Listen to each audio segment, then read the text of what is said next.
మీకు మీ కుటుంబ సభ్యులందరికీ ఉగాది శుభాకాంక్షలు. నేను ఉగాది పచ్చడి చేస్తున్నా ఫ్రెండ్స్. ముందుగా కావాల్సినవి చింతపండు రసం, బెల్లం, మామిడికాయ ముక్కలు, వేప పువ్వు, కొంచెం కారం, కొంచెం ఉప్పు. మనకు కావాలంటే మనం అరటిపండు కూడా యాడ్ చేసుకోవచ్చు. ప్రిపరేషన్ చూద్దాం రండి. చింతపండు గుజ్జు వేసుకోవాలి.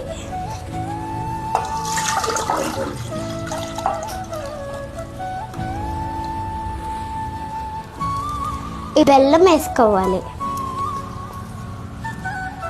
కాయలు వేసుకోవాలి.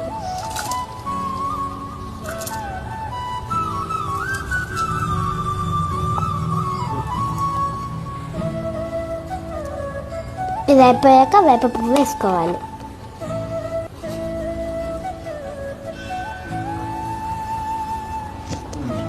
కొంచెం కారం వేసుకోవాలి. కొద్దిగా ఉప్పు వేసుకోవాలి. బనానా కూడా యాడ్ చేసుకోవచ్చు మనకు కావాలంటే.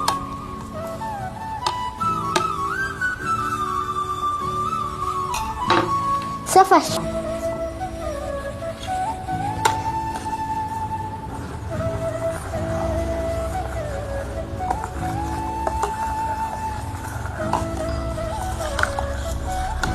మేమైతే ఉగాది పచ్చడి ఇలా చేసుకున్నాం. మీరు ఎలా చేస్తారో కింద కామెంట్ బాక్స్లో కామెంట్ చేయండి. Bye all.